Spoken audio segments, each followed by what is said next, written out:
Good morning and welcome to Harcourt's Affirming Service for 2021. My name is Miriam Flynn, and I'm pleased to be part of the ministry team, including Marcie Gibson and Pamela Girardi, who will be presiding at this morning's service.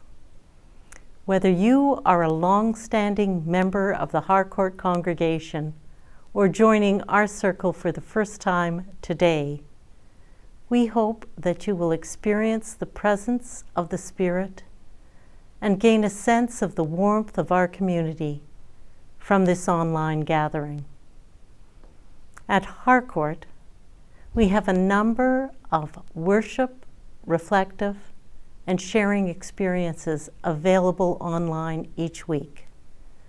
To learn more about how to connect with Harcourt, I invite you to check out all the details on the Harcourt website. This is a very special service for us. We look forward to it each year.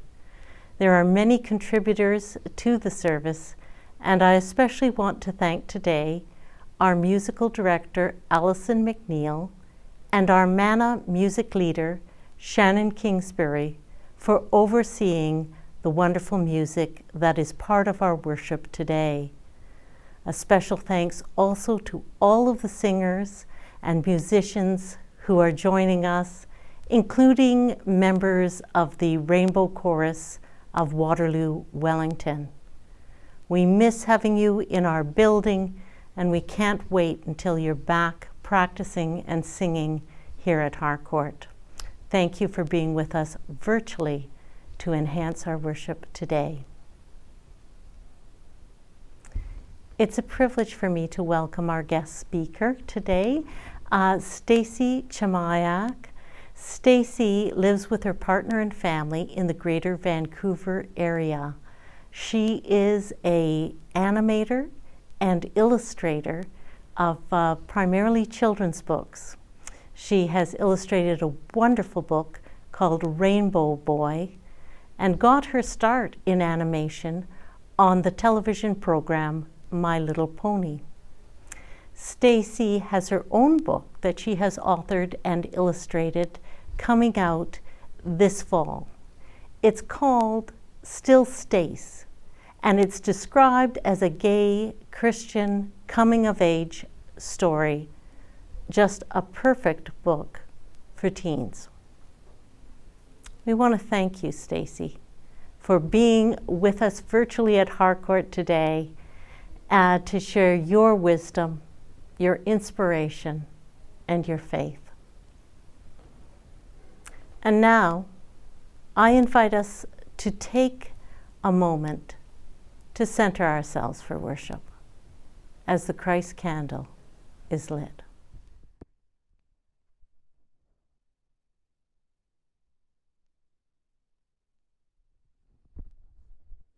This flame symbolizes the light of Christ that shines in every place and every time and every one. Thanks be to God. I am you are me. That's what I said. I am you are me. Don't you see? I am you are me. That's what I said. I am you are me. Don't you see? I am you are me. That's what I said. I am you are me. Don't you see? I am you are me. That's what I said. I am you are me. Don't you see? I am you are me. That's what I said. I am you are me. Don't you see? I am you are me. That's what I said. I am you are me. Don't you see? I am you are me. That's what I said. I am you are me. Don't you see? I am you are me. That's what I said. I am you are me. Don't you see? I am look up, and your heart you fill. That's what I said, it's a fashion, don't you see? I am a part of you, you are a part of me, and so together we are one body. I am inside your head, you are inside my heart. We fit together, perfect from the start. I am, you are me. That's what I said, I am, you are me. Don't you see? I am, you are me. And that's what I said, I am, there is something between us. Don't you see? I am, you are me. That's what I said, I am, there is something between us. Don't you see? I am, you are me. That's what I said, I am, it's a fashion, don't you see? I am, that's what I said, it's a fashion, don't you see? I am a part of you, you are a part of me, and so together we are one body. I am inside your head, you are inside my heart. We fit together, perfect from the start. I am a part of you, you are a part of me, and so together we are one body. I am inside your head, you are inside my heart. We fit together, perfect from the start. I am a part of you, you are a part of me, and so together we are one body. I am inside your head, you are inside my heart. We fit together, perfect from the start. Will you join us in our breath prayer? And take a deep breath every time we say, with this breath we give thanks. With this breath we give thanks for the gift of this beautiful day. With this breath, we give thanks for the gift of our body and the life and health we enjoy at this moment. With this breath, we give thanks for the gift of community, friends and family, both near and far. With this breath, we give thanks for the gift of the covenant with the Indigenous peoples in this territory, for the care and sharing of this place where we live. With this breath, we give thanks for the gift of the ancient earth, for the soil, seas, and skies, and all that lives and moves upon it. With this breath, we give thanks for the gift of spirit that gathers us together and connects us in this web of life. May the breaths that follow now help us to be present to one another. This is our prayer.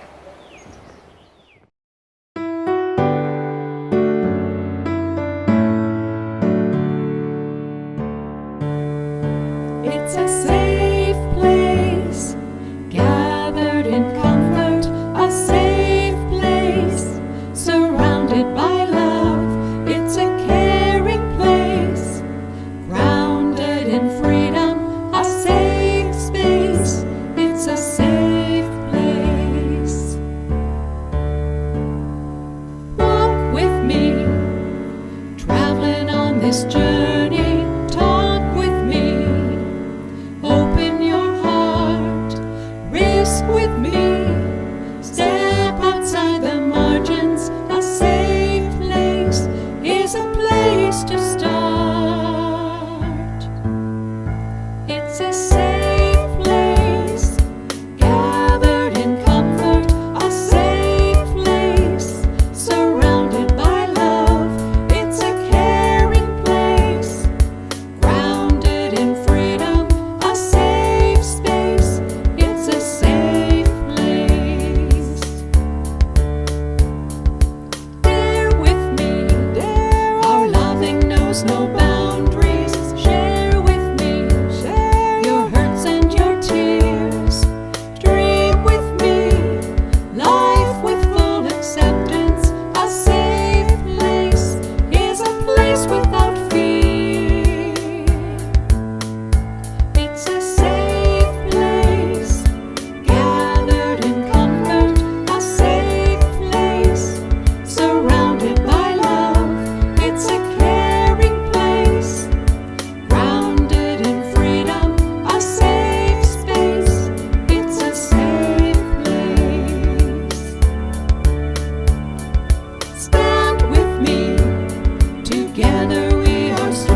A reading from the book of Isaiah, the 40th chapter, verses 27 to 31. Why do you say, O Jacob, and speak, O Israel, my way is hidden from the Lord, and my right is disregarded by my God? Have you not known? Have you not heard? The Lord is the everlasting God, the creator of the ends of the earth. God does not faint or grow weary. God's understanding is unsearchable. God gives power to the faint and strengthens the powerless. Even youths will faint and be weary, and the young will fall exhausted. But those who wait for the Lord shall renew their strength. They shall mount up with wings like eagles. They shall run and not be weary. They shall walk and not faint.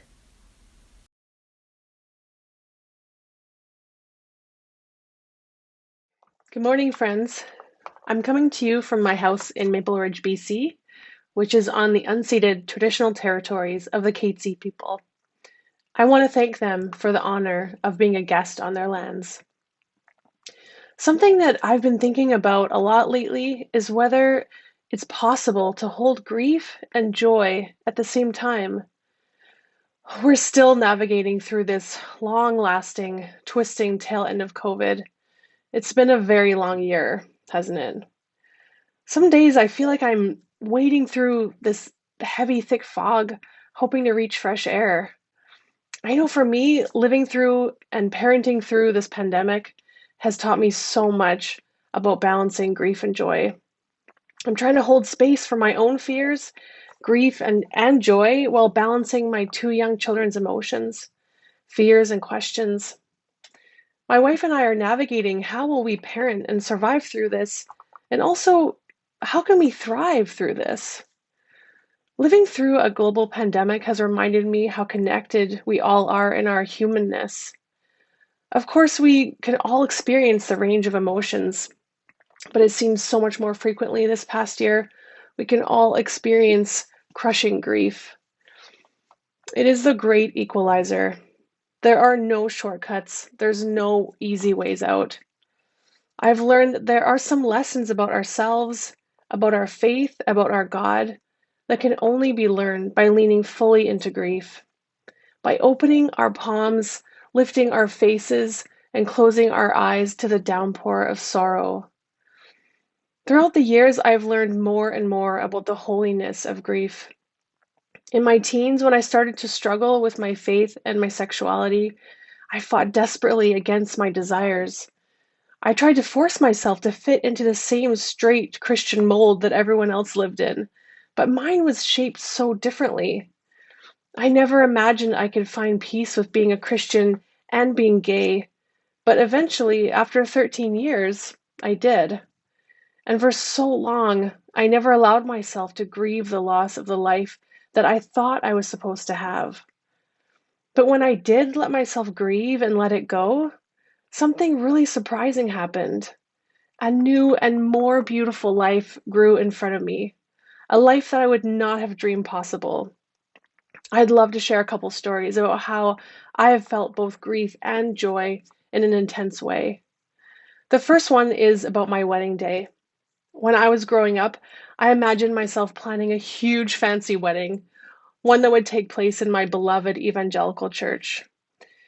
One that all my family and my friends would attend, smiling and celebrating and cheering me on. I also envisioned myself marrying a man.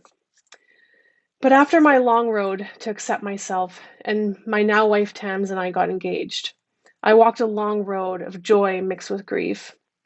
In fact, even the act of telling my family I was engaged was an extremely difficult and heartbreaking time. Not the effusive, elated conversation I had dreamed of. I wanted my parents to celebrate, but they couldn't. I had to grieve that deeply. I had to take a deep breath, close my eyes, and feel the hurt. And then I would look down at my engagement band and allow my joy to shine through. I was getting married. I was beloved, and I was finally at peace inside. This was an exciting time, and I was going to celebrate it. I needed to celebrate it. I was not going to let my joy get dissolved by others' disparagement. When our wedding day came, I have to admit that in the morning I did have doubts. Not doubts about who I was marrying, but doubts about how I could possibly enjoy my wedding day without my parents or the majority of my family there. I was sure the grief would overshadow the joy. But something happened as I began to get ready for our ceremony. It felt like I was being slowly wrapped up in layers of love. As I walked down the aisle towards Tam's, I looked into her eyes and I only felt joy. Unbridled, ecstatic, pure joy. There was no room for my grief because I was walking towards love. I felt God so close with me that day, beside me, beside us. I knew I was able to feel that joy more fully because I'd also allowed myself to fully grieve. Tams and I just celebrated our 10th wedding anniversary on May 15th, and we now have a 3-year-old son and a 5-year-old daughter. And we have definitely learned a lot more about the balancing act of grief and joy these last 10 years. I've also had the opportunity to use my career as a professional artist to illustrate a book about my coming out journey, which publishes this fall. It's titled Still Stace, My Gay Christian Coming of Age Story. This last year, as I sat in front of this computer and poured my heart and soul into my book, it was yet another exercise in how to balance grief and joy. After I got a book deal, my story began to expand, and I delved into my old prayer journals to get in touch with my younger self. And as I channeled those desperate prayers into my manuscript and then into the illustrations that I would supplement my story with, I rode a roller coaster of grief and joy. I was so sad for the pain and the loneliness my younger self had endured, but I was so grateful for an opportunity to tell my story. I remember a few times sitting here crying as I worked on an illustration, feeling both the hurt and the beauty of what came of it. My tears were a mixture of grief and joy. I allowed myself to feel things at the surface so that I could channel that into my art and my writing. For me, that was an act of healing. I wouldn't be who I am without that pain. My journey, all the ups and downs have mattered and have helped form the me that I am today. If I had continued to force myself to live a life that wasn't meant for me, I would have never experienced any of these gifts. Often during those 13 years, I felt despair and that maybe I should just give up. But I pushed through, and I'm so glad I did. The other day, we were in the backyard with our kids, trying to do spring cleaning, which with toddlers is mostly just moving mess from place to place. Our son knocked over this planter that we thought was long dead because the soil on the top was dry and gray. But when it spilled, a whole bunch of these little brilliant green buds scattered all over the ground. Sometimes when we think that all is lost, there is new growth just below the surface that's waiting to burst through and flourish. When I truly let my guard down and allow myself to fully feel grief in my body and in my soul, there's a strange beauty that's revealed. Sort of like the meticulous work that goes into restoring a painting, grief feels like the restoration work for the wholeness of my humanity. But is it easy? No. I have lost count of how many times my 5-year-old daughter has grabbed my hand gently and asked, "Mommy, when is the big buggy going to be gone so no one is sick anymore?" Or holding space for friends or family members who have people they love on ventilators or have even passed away. It feels overwhelming and I feel powerless. I want to disengage and move away from that discomfort. But that never works, and the grief comes out in other ways. When I lean into it, I remember I am not alone. Psalm 22:24 says, "For he has not despised or disdained the suffering of the afflicted one. He has not hidden his face from him, but has listened to his cry for help. Psalm 34:18 says, "The Lord is close to the brokenhearted and saves those who are crushed in spirit." God is so close to us in our sorrow, and I think that's why it feels holy. So where is the joy in all of this? Sometimes it feels like grief can threaten to just totally smother our joy. On the days that I let that happen, it feels like a big cloud just follows me around, blocking the sun. And sometimes I wonder if I'm even allowed to feel joy when there's so much sadness and sickness and grief surrounding me. But then I slow down and I breathe. I breathe deep and remember that I am alive. I am full of life, and I owe it to this life to make the most of it. To not block the joy, but to find it, to seek it out, to relish in it. Because allowing myself to experience joy doesn't mean life isn't hard or tragic. It means I am truly living. Gary Haugen says joy is the oxygen of doing hard things. This has never felt more true than living through this pandemic. I can feel sadness, grief, weariness, and then I can join my kids in their dance party in the living room. I can pick them up and I can twirl them around and I can feel that joy flutter through my body. I am doing a disservice to my own life if I don't pay attention to these things. And I believe God is in all of it, dancing alongside of us. Isaiah 40:27-31 says, "Why would you ever complain, O Jacob, or whine, Israel, saying, God has lost track of me. He doesn't care what happens to me. Don't you know anything? Haven't you been listening?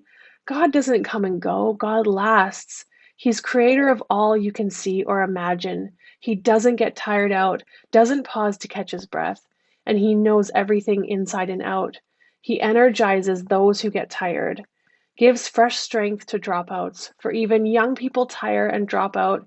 Young folk in their prime stumble and fall, but those who wait upon God get fresh strength. They spread their wings and soar like eagles. They run and don't get tired. They walk and don't lag behind." Slow down and allow yourself to feel the grief, but remind yourself also to really feel the joy. We are not alone and we will get through this. If it's all right, I've written a blessing for you today, which I would love to share. May you feel warmly supported when you relax into grief. May you wrap your arms around yourself in loving kindness, knowing you have been doing your best and you have been trying so very hard. May you envision our Mother or Father God wrapping their all-encompassing arms around you in your pain, in your sorrow, and in your joy. May you have the courage to feel the pain, to really feel it, but in doing so, also be filled from a deep well of hope in life's endless possibilities, in the triumph of love, in the beauty of the small moments, in each deep healing breath. And may you feel God's love gently pursuing you, shining warmly upon you like the fresh morning sun. May you place your hand on your heart and feel the soft, strong beats and know you're not alone and that you are loved. Thank you.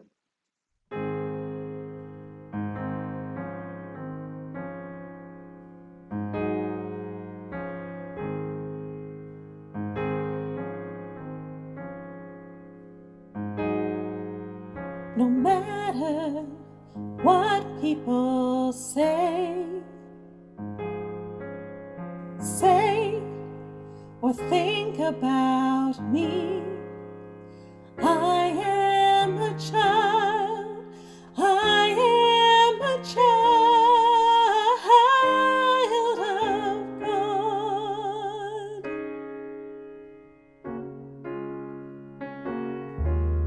No matter what people say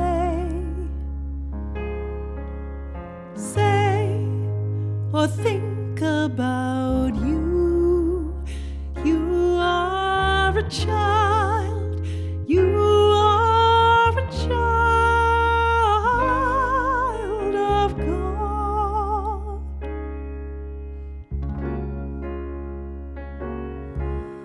No matter what the world says or thinks about me, I am a child, I am a child of God.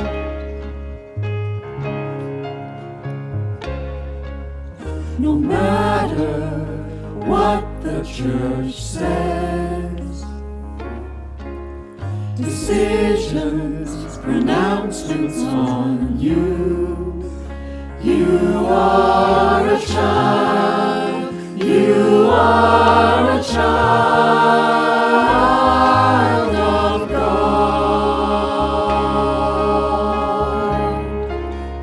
And there is nothing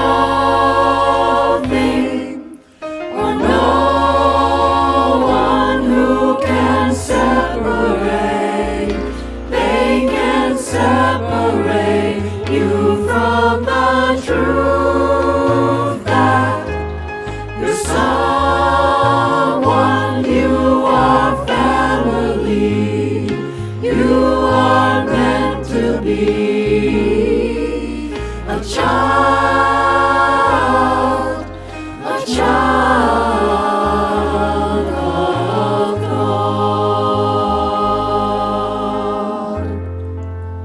You are a child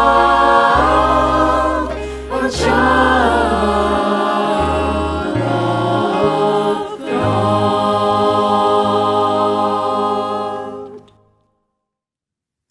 We begin our prayers today with a prayer by H.P. Rivers, Blessed are the queer.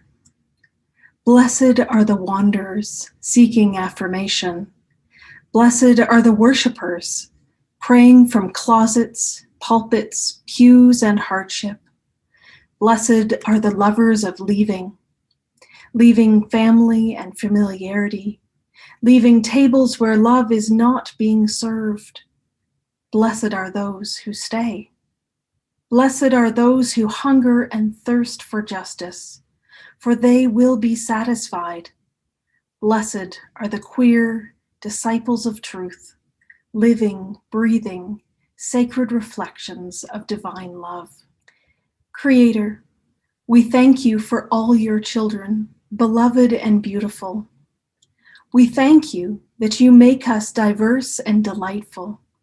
We thank you that you make us fabulous and fierce. We thank you that you make us gentle and genuine.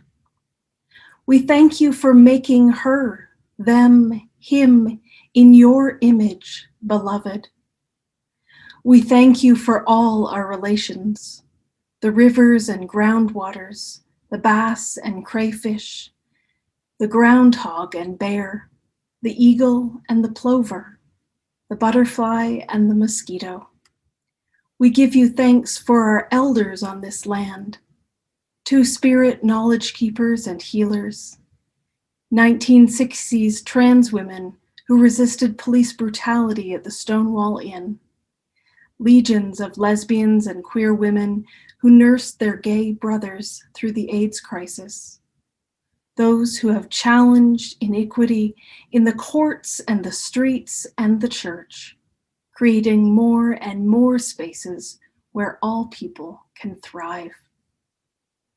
We give you thanks for youth who are challenging gender binaries and identity, for youth who are resisting the notion that sexuality needs to come with shame, for youth who are using their voices and the tools of technology to share messages of affirmation.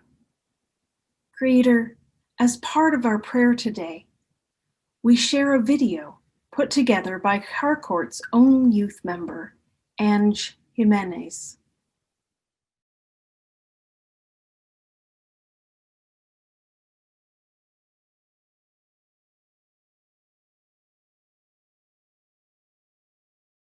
I've heard there was a word for it. I was about 12, and someone was talking about boys walking down the beach together in Florida, holding hands in some part of Florida, and they're gay. And I went, oh, inside. That I'm the girl version of that. Oh, wow. Yeah, so that's when I put a name to it. But I knew that I was attracted to like the cute moms in the neighborhood early on. Right. And girls in school. I always had a crush on somebody from first grade on.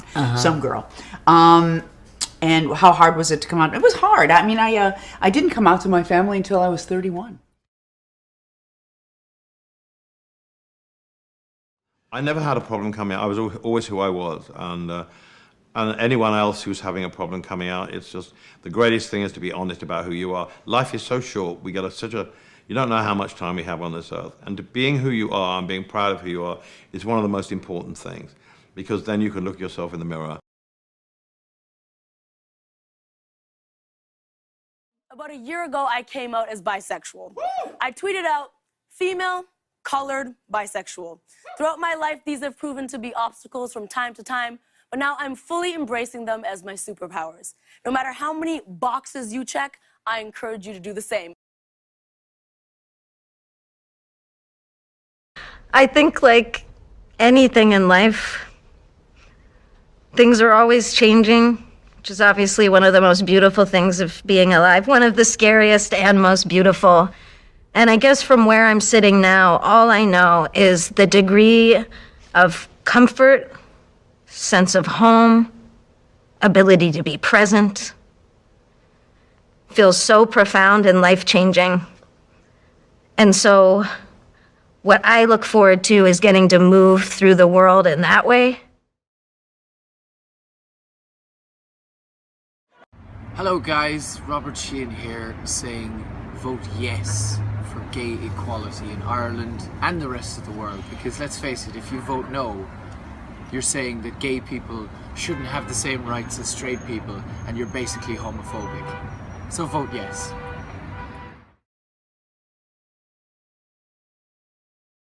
Intersex people are people. You'd be surprised how many people are intersex. At least 2 in every 100 people are intersex, so, you know, it's pretty common. Every day is about acceptance, and it's another journey towards, loving myself. And I think for me, something that matters more to me than anything is pride. While Two-Spirit is a Native American term used to describe people who are believed to be blessed with both male and female spirits. And while the word itself is relatively new, Two-Spirit people have actually been around for centuries. Androgyny. A combination of male and female characteristics. Characteristics that we can now see in fashion everywhere. My name is Ariana and I identify as asexual. I'm Emmanuel. I identify as biromantic asexual. My name is Catherine and I identify as asexual. My name is Mark and I identify as an asexual man. My name is Zoe and I identify as asexual and aromantic. Asexuality is the lack of attraction when it comes to someone on a sexual level. I don't ever have any desire to participate in any sexual activity. A biromantic is an attraction to both genders, but not sexually. Being really free to explore romanticism. Hi, this is Reverend Michiko. I'm a minister in the United Church of Canada, and I am proud to say that I am a queer, non-binary person of color. I don't want to take up too much of your time, but as we kick off Pride season, I do want you to hear this. The idea of being queer and Christian is not impossible, and it's not a contradiction. My queerness helps me be a better Christian, and being queer is a spiritual experience. When I answer God's call to be part of building the kingdom here on earth, to be radically committed to the collective liberation of all, part of how I answer that call is by showing up unapologetically as my authentic queer and non-binary self. To all of my queer and trans siblings who are celebrating Pride in your own quiet ways or don't have the safety to celebrate as you wish, know that I see you and that God sees you. Pride is not a party with a guest list. It is a movement dedicated to resisting the oppression faced by LGBTQ+ and Two-Spirit people. It is an open communion table, the promise of Jesus that we may all live lives abundant with grace and hope. Happy Pride, and God bless.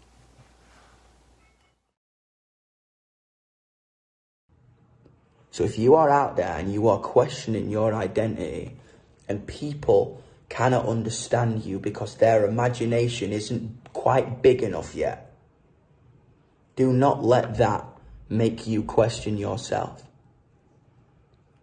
Be individually who you are. Be brilliant, be wild, be wacky, be whatever you are. I promise you, trust me, there are other people like you, and one day the people who didn't get you initially will probably look like you. Have a happy day. Love you. Your world, our world, holds much hope. It also holds sorrow and grief, violence and legacy.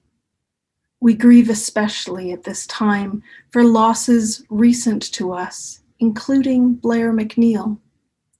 That you would comfort his family and community here at Harcourt. We grieve especially at this time for losses more distant to us. The 215 Indigenous children who were buried covertly at the Kamloops Residential School, and all those who lie in marked and unmarked graves who never made it home. We grieve with their families and communities, and we hold ourselves accountable in part for the damage done through residential schools, day schools, and colonization in the name of Christ. We give thanks for the work of the Truth and Reconciliation Commission, its 94 calls to action, and the strength you, Creator, offer us to walk this important path together in right relationship. As we mourn and celebrate, as we march for justice achieved and justice yet to come, we give you thanks. Let us join together in a version of this familiar prayer. Earth Mother, Star Mother, you who are called by 1,000 names, may all remember we are cells of your body and dance together. You are the grain and the loaf that sustains us each day. And as you are patient with our struggles to learn, so shall we be patient with ourselves and each other. We are radiant light and sacred dark, the balance. You are the embrace that heartens and the freedom beyond fear. Within you we are born, we grow, live and die. You bring us around the circle to rebirth. Within us you dance forever. Amen.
From time to time, and we'll never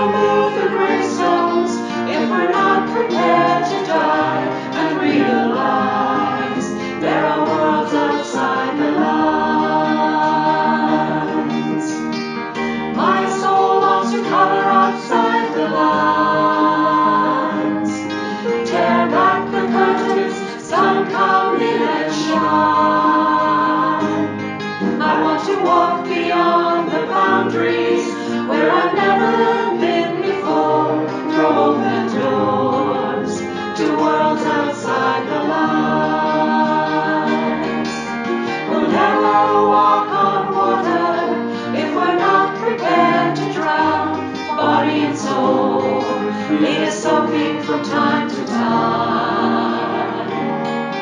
And we'll never move the gravestones if we're not prepared to die and realize there are worlds outside the lines. My soul longs to color outside the lines. Tear back the curtains, sun come in and shine.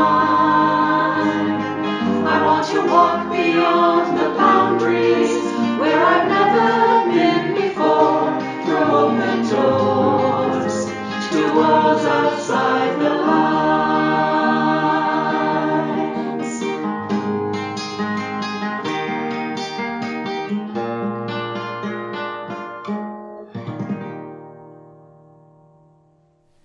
Friends, let us go with a reminder of Stacey's blessing. May you feel warmly supported when you relax into grief. May you wrap your arms around yourself in loving kindness, knowing that you have been doing your best and you have been trying so very hard. May you envision our Mother, our Father, our Parent God, wrapping their all-encompassing arms around you, in your pain, in your sorrow, and in your joy. May you have the courage to feel the pain, to really feel it, but in doing so, also be filled with a deep well of hope in life's endless possibilities, and in the triumph of love, in the beauty of small moments, and in each deep healing breath. And may you feel God's love gently pursuing you, shining warmly upon you like the morning sun. May you place your hand on your heart and feel the soft, strong beats, and know that you are not alone, and that you are deeply loved. Amen. We'll never walk on water if we're not prepared to drown, body and soul, lead us soaking from time to time. And we'll never move the gravestones if we're not prepared to die and realize there are worlds outside the lines. My soul longs to color outside the lines. Tear back the curtains, sun come in and shine. I want to walk beyond the